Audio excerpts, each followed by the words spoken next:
Well, good morning, everybody. Happy Friday. I want to welcome you to our semi-monthly coffee with the mayor. My name is Matt Pease. I am the president of the board of directors for the Chamber of Commerce here in Lafayette for this year. And I'm just delighted you guys took the time to join us.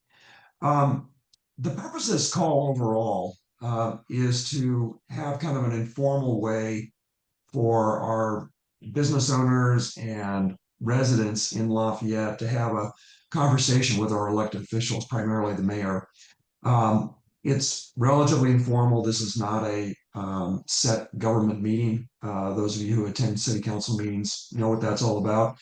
And it's a chance to do kind of a Q&A type format. We're not here to debate issues at length, but just to allow information. If it's something that we can't get to completely, we certainly will have people follow up. Um, what we generally do is start with some comments. And this month, we decided to do something a little bit different to introduce our newest council member, Stella Wotherspoon. Stella was just appointed to the council. I'll give her background in just a few minutes, but we thought this would be just a great time for people to get to know her and for her to share some of her views on things. After Stella does her introduction and opening comments, we'll do Q&A. And there's a couple different ways you can do Q&A. Some of you have submitted questions ahead of time, and certainly we'll go through those. You can also post them in the chat window. You can raise your hand on Zoom or just kind of wave at us, and we'll hopefully get your attention and get to you. We've got some city staff on the call. Suzanne Ira. She'll also put information into the chat window if there's websites or areas where you can get more information. And then at the end, if we have time, we usually have Holly kind of give people an update on some of the chamber events that are going on. This call is recorded, as you heard. So if you want to go back and listen to it or forward it on to other people, you'll get a link for the recording. Just for those of you who keep a good calendar, our next Coffee with the Mayor will be October 24th. We're going to skip September as we have the Art and Wine Festival, and that is an all-consuming event, as you can imagine. So with those introductory remarks, I want to introduce Stella Wotherspoon. She is our newest city council member. Stella really comes to the job pre-trained. She has been involved in a number of different city commissions. She has been involved in our schools and has lived here for quite a while and is well versed in what goes on in this city. I've had the pleasure and privilege actually of working with her on the Measure H Citizens Campaign Committee. The one smart thing I did is I had her as my co-chair, and she was brilliant. And I thank her every day for all the help that she gave us. She's also on the Acalanes Performing Arts Booster. She's a board member. She's currently a board member. She has been involved in LPI and also on the Acalanes High School Advisory Council. I also had the privilege of working with her on the General Plan Advisory Commission, and we worked on the housing plan and a number of other initiatives there. So I'm just delighted that Stella could join us today. So with that brief introduction, she may fill in some more details of her background. She's an East Coast person originally. I'm going to turn it over to you, Stella, and you can take it from there until we do Q&A. So go ahead, Stella. Great. Thank you very much, Matt. Yeah, and thank you to the Chamber for giving me this opportunity to meet some new folks in the community who I may not already know, and also to see I've seen the participants list, some old friends. So I'm glad everyone could be here today. Matt gave a pretty thorough introduction, but I guess I could fill in a few blanks, which is that I've lived here for 13 years. I came with my family. My daughter was 4.5. So it was the schools primarily that drew me, but also the town, the small town feeling, the ambiance, the downtown, walkable downtown is really important to me. BART was another factor because I worked in Oakland, but a lot of it really is all about the town. My path to Lafayette was really started in New York City, where I was born. I was then in Philadelphia, San Francisco, Oakland. So I've been in all kinds of urbanized areas, but the common appeal to me is just walkability, being able to go around town, to have things to see, and I just really enjoy downtowns. So as Matt said, I've been really involved in the schools, starting with my daughter, starting at kindergarten. She's now 12th grade. So she's a K through 12 Lafayette School District kid. Definitely enjoyed being involved in some of the schools. In the elementary school, more as a room parent, but then in high school, more in the boosters and support organization role. I joined the Transportation Circulation Commission in 2019, really after observing some of the challenges with kids walking to school, biking to school. And so that's kind of how I entered the area of city involvement, and feel like we really made a lot of good progress in that particular um, particular area that incented me to get involved, which is just the safety around schools. So the city did a great job on implementing a number of improvements around seven, actually 8 schools in the city, including Meher and St. Perpetua's. And so I feel really satisfied and good about that. And I'm grateful to the former council members who chose to allocate those funds.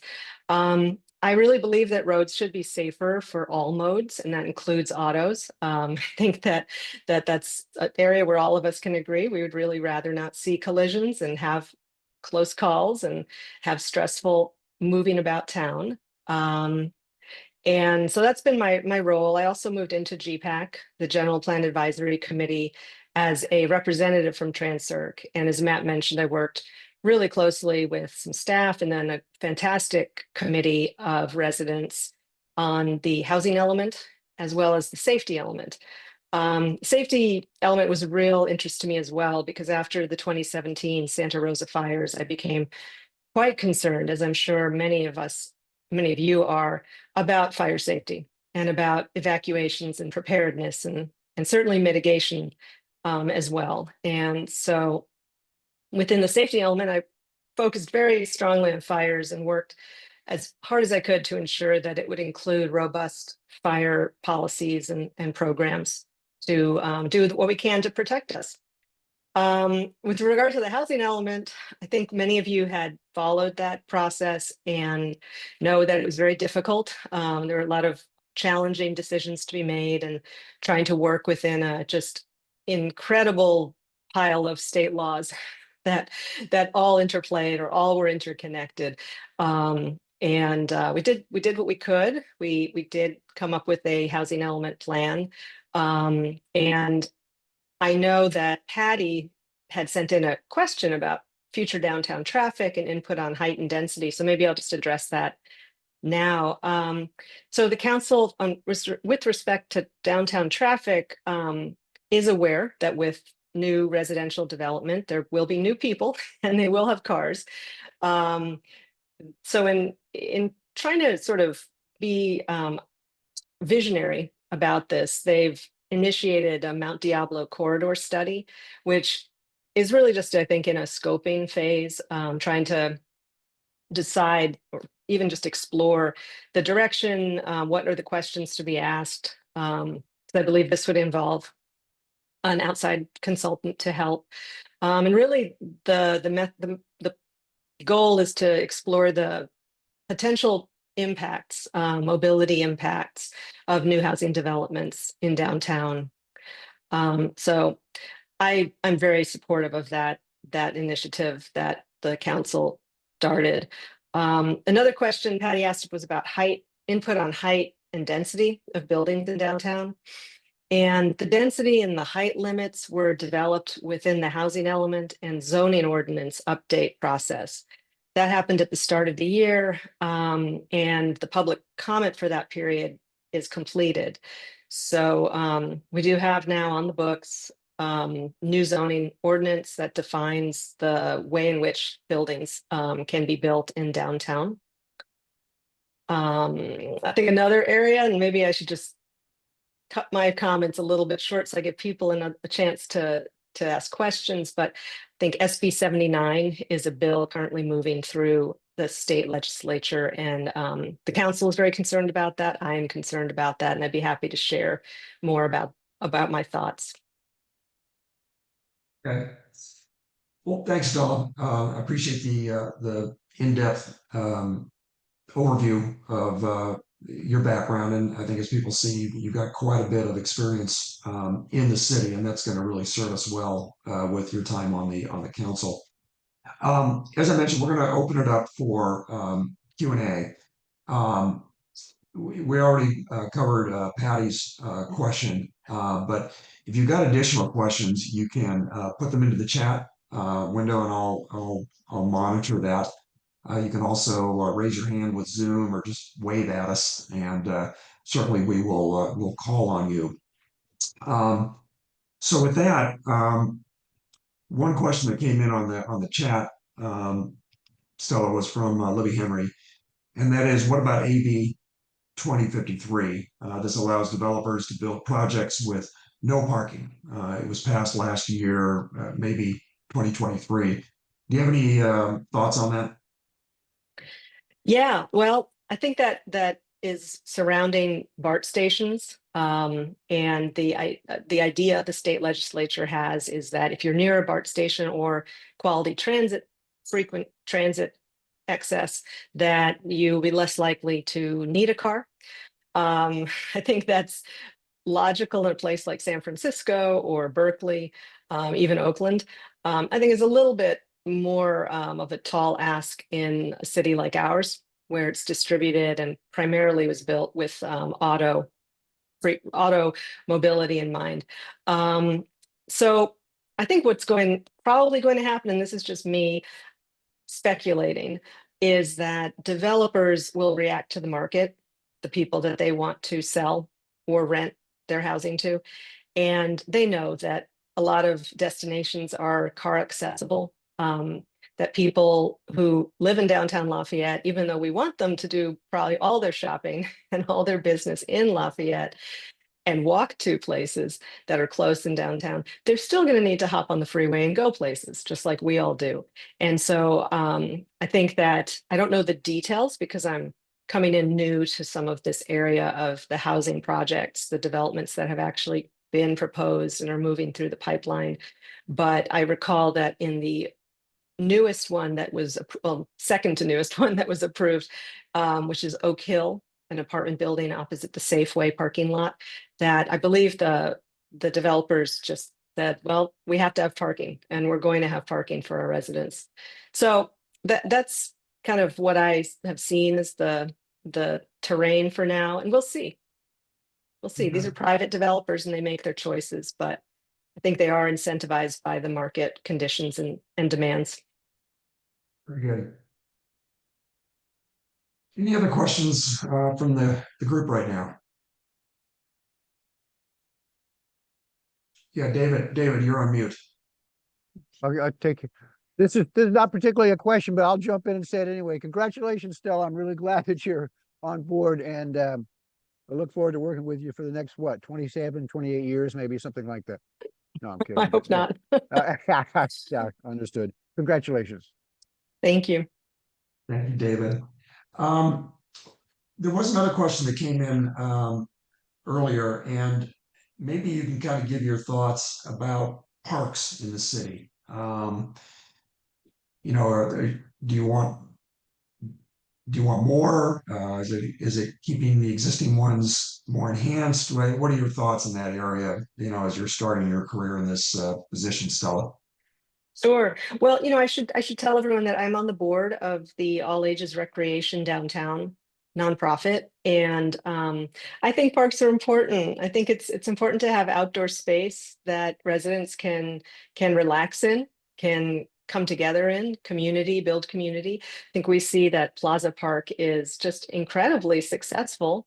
It's small though. It's, it's limited in how many people it can hold. And it would be nice to have maybe another small pocket park in downtown. I say that, I don't have any real, views that it must be small, but the reality is that we just have such limited real estate in downtown. And so it's a challenge. We'll see where maybe another site can be sourced. I think that, yeah, that parks are great, and it would be lovely to have at least another in downtown. Mhm. Okay. Um, what about the core downtown? I mean, that's where the vast majority of our uh, consumer retail type business is located there. Um, Housing puts some pressure on that, depending what the developer or the landlord decides to do. What are your thoughts about that core downtown area, Stella? Yeah, well, as I mentioned, I love walking in downtowns, and I think that retail is a big part of that. It makes for an interesting place to walk around, to window shop, to just kind of see what's the new fashion or something that you haven't really thought about, that you might like to purchase. So not to say I'm a huge consumer, but that it's just an enjoyable part of the experience, as compared to walking on a treadmill in a gym.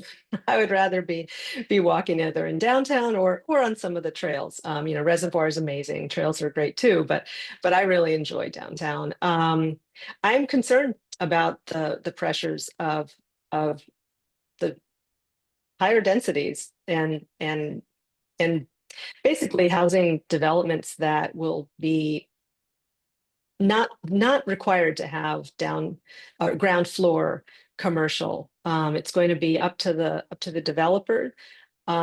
It's a concern because they may not prioritize retail. I think that the brand is kind of exciting because I've just read about a business that's building out in there. I forget the name, but it's a brew pub. Club, yeah. Yeah, and that sounds, everything I read sounds like it's really going to be a kind of a community gathering space and a family-friendly environment. And that's just fabulous. I'm really glad that that's going to be possible. Um, as I understand it, the city can't mandate mixed use, and so we'll have to see. I mean, I know that the planning staff do discuss proposals with developers and at least express what the city's hopes are.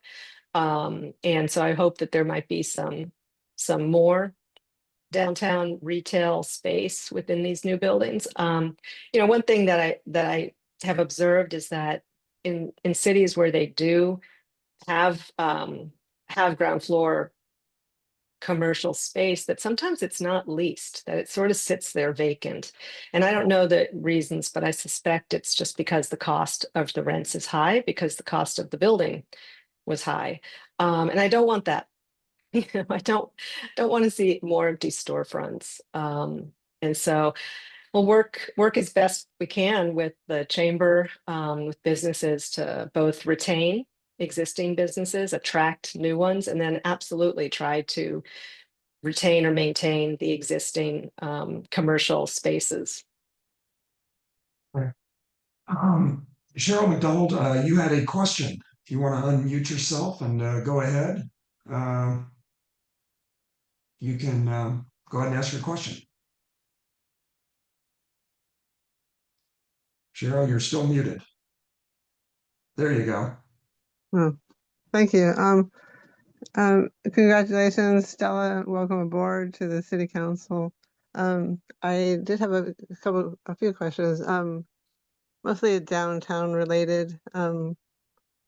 One, do you know if the Design Review Commission met on regarding the downtown objectives, I think it's called? It was the design review met in front of the city council not that long ago, and they were going to meet with and discuss. I think it was the downtown objectives, and I wanted to know if you knew if they met. Um, I know that they, after city council joint meeting, we're going to start working on the objective standards and working with a consultant to define the process for the development of those. I do not know if they met after that meeting. I suspect there was a meeting, Okay. but you could check on the city website, or Suzanne can probably provide the date for that, Yeah, either past or pending meeting. I was trying to keep track of it. So thank you. And then I wanted to know your view of not just the downtown core area, but what your view is for the East End in relation to the Mount Diablo core of ideas. What is your view of what should happen on the East End? Sidewalk wise, business wise, residential wise, getting around wise, all of it. Sure. Well, I mean, of course, it'd be great to see more businesses. I think Matt mentioned the sales tax revenue, which is an important part of the city's budget. And we have an amazing anchor at the East End, which is the Park Hotel. And then there's some gaps. It's more spread out. I think it would be great if we could see some of the streetscape enhancement from downtown continue to move along, say past the library, past Second Street, and perhaps attract more people down to that area. And we'll see. We'll see how successful that is. It's a long boulevard. It was built with the mind that people would be passing through in cars, and so maybe the core can be expanded a little bit, or incrementally over time. But I hope the people can have a longer path of a nice, vibrant space. Yeah, I've noticed that, you've got Headlands, which seems to be doing very, very well, and that area has become very active. And then there's the wine group that's down a little bit further. So there seems to be some activity on the east side. I mean, obviously, the market is going to determine what is ultimately going to be successful on that, less so than the city. But there are some encouraging signs there, with a couple of new businesses that seem to have great potential. Absolutely. Cheryl, any other questions? I will pause for now. Thank you. Okay, great. Anybody else? Yeah, David. On a more substantive note, thank you for this. Both with respect to, we were talking about trails and parklets, and also the East End. I'm on the Creeks Committee, as you know, and there are a number of projects that we had sort of counted as being finished, and they're not finished. The things have changed. Madison Park, for example, is no longer. So this is going to be, they're going to be continuing opportunities. I'll put it that way, at least with respect to those subject matters that I see coming up in the future. Because just as a reminder to folks, there is, in the Downtown Creeks plan, there's the vision of a trail or a path or something paralleling or the creek through the downtown area. And we had an easement across the back of Madison Park. Well, that's probably history at this point. Well, I'm not sure, but that may be something that we have to redo. We have, I see Tracy's on the call. There's an easement behind the Park Theater for a portion of that. We've been active trying to get the placement of an easement across the Campana building property at the far end. And then back to the East End, there's the gazebo in the area around that has, there's a lot of vision and potential there as well. So I just point out all these little pieces. They're incremental, but those are probably some. Well, it'd be nice if all, but some or all of those are probably going to come up, Stella, within. It won't be the 28 years, but within the foreseeable future. And those are all things that I think we can all participate in. But I'm just pointing out that there are plenty of opportunities there, some of which we thought had been taken care of, and it looks like now they're probably not. So that they've reemerged. But I'll stick with that. Thank you.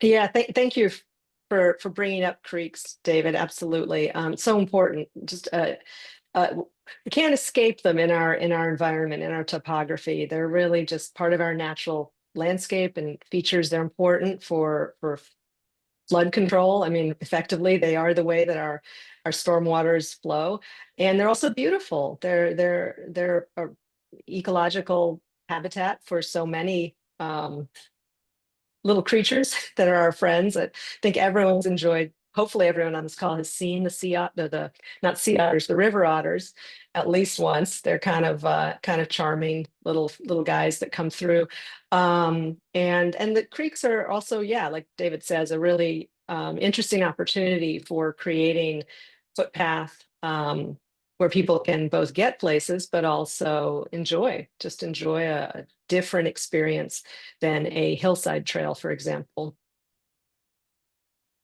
And so I would definitely love to see more of that area, creek paths protected, and easements to build out that network.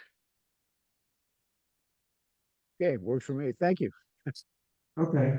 Hey, Cheryl, looks like you got, oh wait, Rob, I'll go to you first and then Cheryl.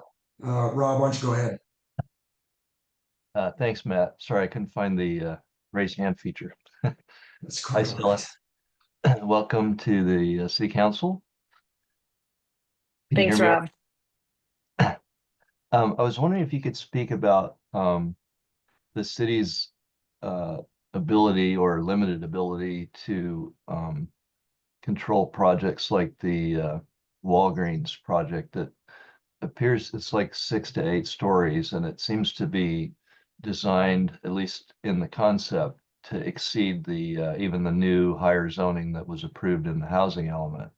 And I know that you know, we have zoning, we have objective standards and other, perhaps maybe some other things, but are there any existing objective standards that would give us some ability to control this project, or are there some new ones that we can implement, or we just throw our hands up and rubber stamp these things? It's a good question. Yeah, thank you, Rob, for the question. So I am newer to some parts of the city operations, and so that is a project I don't know a lot about. I have heard some things, but I wouldn't want to speak out of turn. I do believe that it was a submission that came before our housing element was approved, and so it falls into that builder's remedy area, although I would like if city staff could confirm that. And so that does limit the ability of the city to apply objective standards. So it's an important project that the city's undertaken. I hope that it's the objective standards, just objective design standards, I should say. And so I hope that that's wrapped up on time, which I think is in the next 9 months or so. That's an area where the city is going to be able to say to developers, here's our kind of our sort of our specs. It's going to be objective. They'll be very quantitative, not sort of qualitative. We want it to look nice, or we want it to be pretty, but some more specific details about the aspects of the building, the outside of the building, as well as how it connects to the streetscape. And so that's a good opportunity. It's something that we need to be able to have at the table when proposals come in. There'll be a limitation though, because if a project exceeds a certain threshold for affordable units, then they could just bypass any kind of ministerial process. So as for Walgreens, I'm not sure about that one. Okay. But we do have an approved housing element, so I should add that. So that is in place, and so we're no longer subject to a builder's remedy as long as we have an approved housing element. Great, thank you. Yeah, thanks for that question, Rob. Cheryl, you had another question? Yeah, you're pretty knowledgeable about the fire. And so I wanted to ask, is it a state law that is around that's trying to put housing into fire area? And do you know what this, where things are at with that? And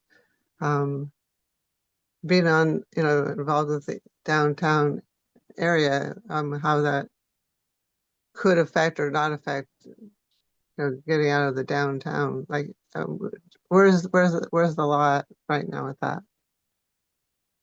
Yeah, great question. So there was a press release that the city put out just yesterday. And I think Suzanne can probably put a link to it in the chat. So this law is SB 79, and the press release regards the city's position, the city council's position. The law is currently in the process. It's in the lawmaking machine, and it's moving along. So there is support for it. It keeps going from committee to committee, and so essentially it would establish a statewide transit-oriented development standards, and that would be for all properties near major transit stops, and BART is one of those. It meets the definition of a heavy rail frequent transit commuter stop. And Contra Costa County has certain rules based on how many of these stations we have, the BART stations, Amtrak. And so for us, we think the way the law is going is it will allow 60 units. Well, it will implement 60 units to the acre density within a quarter mile of the BART station. And that's just a quarter mile north, south, east, west, and 35-foot tall minimum building height. In the next band, the quarter mile to half mile, again, in the same kind of buffer, it would allow, or it would, I believe, mandate by zoning updates, 80 units per acre and 55-foot tall buildings. So it's really quite concerning. It exceeds the densities that are in the current housing element that the city spent years working on in good faith and very earnestly, working with the state Department of Housing Community Development. It was not an easy process, and I think it wasn't easy for any jurisdictions throughout the state. So personally, I feel that we did what we were asked. We have a plan. It was approved by the state agency, and we should be allowed to try to do our work to implement as the private market comes forth. So I think SB 79 is a real concern. It's a very, very, very cookie cutter approach to the entire state. Doesn't take into consideration the nature of the area around these transit stops. On one hand, you'd think every BART stop's the same, right? But they're not. Downtown Berkeley has a very different environment around it, and maybe can support a different type of density than Lafayette. We have topographical constraints that we all know are immovable. We can't really flatten our earth and put in all kinds of new roads and a grid like San Francisco did a long, long time ago. And so we have narrow roads, we have no shoulders, we have sometimes open ditch drainage. And so it just is not a landform that's, I think, conducive to the kind of densities that are in this law.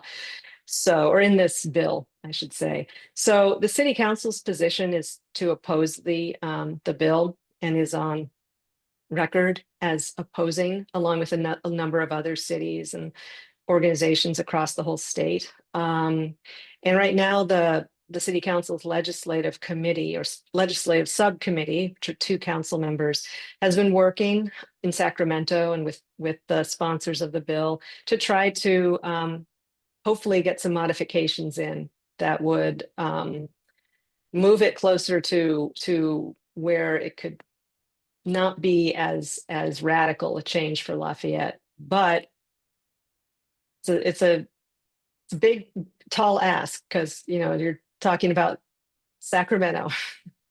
So I hope that answers the question about SB 79. I'd be happy to answer any other detailed ones. The chamber has also come out against SB 79, although we are supportive of the housing element, and we feel like the chamber had a good voice in that. We just feel that the SB 79 just really blows that apart. And so we've made our thoughts known both to our state senator as well as our assembly person. So I would encourage people to have their voices heard. This is an important time right now because this is when a lot of bills are voted on. And I think Suzanne's put some information in the chat in ways of letting your elected representatives know what your feelings are. Yeah, absolutely. And I should just add, because I don't think I touched on it. So a huge concern is fire safety, because when you look at the half-mile zone, the half-mile buffer goes into some areas that are really constrained in access, and we know that. So Happy Valley Glen, for example, the addendum to the EIR for the housing element actually looked at the impact of density changes and evacuations for that area. It makes sense that the consultants in their analysis found that the evacuation times would be significantly increased, and so that's a huge concern regarding SB 79, and it's a big message that I know the legislative subcommittee of the council has been taking to the lawmakers to explain that our environment is not the same as even downtown Walnut Creek, our neighbor, and we really have legitimate reasons why this will not work for us. Great. Any other questions from the audience? Okay, Stella, I'll put you on the spot and maybe say if there's a kind of some closing thoughts that you might have, kind of how you're thinking about your new position going forward in the city in general, and kind of where your emphasis is going to be going forward. So I'm going to give you the last word. Okay. This is a big ask. So yeah, well, I mean, I think overall, I'm just really, really happy to have the opportunity to serve the public and the residents of Lafayette. It's really important to me that the public is engaged and has opportunity to participate. And we want to hear what residents think. It's so important. It's the core of everything that we do, because it's our city. And I know, as it probably can say safely as a council, that we want the best for our residents. And so I'm pleased to be a part of that process. And I hope that anyone on this call could reach out with any concerns or questions you have in the future, projects that you're interested in or initiatives, whether you like things, whether you don't like things, just share your views, because it's really important for the council to be able to be part of the whole representative democracy framework. You want more, Matt? Or is No, that we got a good? few minutes. Any other closing comments you got? Sure. Okay. Well, I touched on how I think the downtown core is so important to the city. I know I hear about it from a lot of other parents that more recent to also my vintage, that it's what attracted us. It's an important part of our enjoyment of the city. I think it's great for our kids to be able to have a space that they can go and enjoy. I know sometimes they can be a little bit rambunctious, but just the idea that they could go downtown and actually get something to eat, sit with friends, just have a space where they can commune. I think that our transportation system, just going back to kind of circling back to that, is a challenge.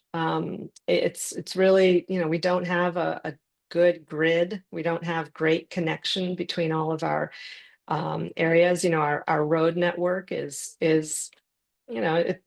it's not all interconnected. So to go from one end of town to another, you may have to, you know, get yourself over to St. Mary's Road, get yourself over to Moraga, or Moraga Road. So we have to work with that. You know, we have to accommodate all modes.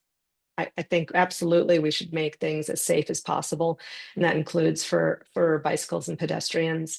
But it's a challenge. We don't have a whole lot of right of way. The space between the two sides of the road. So it's something that we have to keep working on. I would absolutely continue to advocate to the city to continue to make improvements in that area. Good. Well, thank you, Stella. We appreciate you taking the time to introduce yourself. And um, Suzanne has put the link on how to get in contact with you, as well as your city emails up there, so people can follow up with you directly. So with that, Holly, I'm going to ask you if you could kind of give a quick summary of some upcoming chamber events that might be interesting to this audience. Absolutely. First of all, thank you everyone for joining us this morning. As Matt said, our next coffee is Friday, October 24th, 8 a.m. here on Zoom with the mayor, and that will round out 2025, believe it or not, with our coffee series. Thank you, Matt, for hosting us today and being our MC. If you have any questions about the Lafayette Chamber of Commerce or the board, you can reach out to Matt or any of us as well. And sincere thanks to Councilmember Wotherspoon for joining us today, and all your expertise and all your research you put into this and your time this morning. Thank you so much. And I'm going to extend her thoughts and invite everyone to come and walk and even run downtown for our two biggest events of the year, one being the Lafayette Art and Wine Festival, September 20th and 21st, and the second being the Lafayette Res Run for Education on Sunday, October 19th. So for the festival, I expect to see all of you in some sort of capacity at the festival, whether you're on stage or walking the streets or volunteering or in a booth. We look forward to seeing you participate. And if you already don't have an assignment and you would like something to do, I'm happy to stick you into a volunteer role for the festival.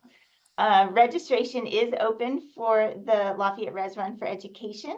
I encourage you to register and get a really cool t-shirt and join us in the 2 mile, the 5K, or the 10K, which actually runs around the Lafayette Reservoir.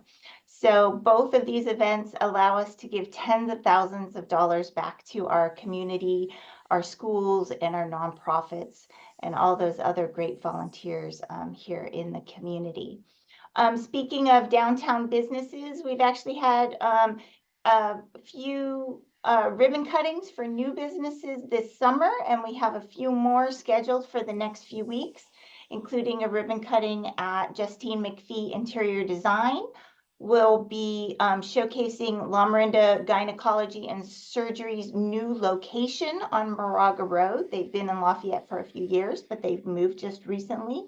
And then Crosswater Creek is going to have a big grand opening ribbon cutting in October as well. And there's actually a few more draft ribbon cuttings coming our way. So please join us in welcoming new businesses to Lafayette.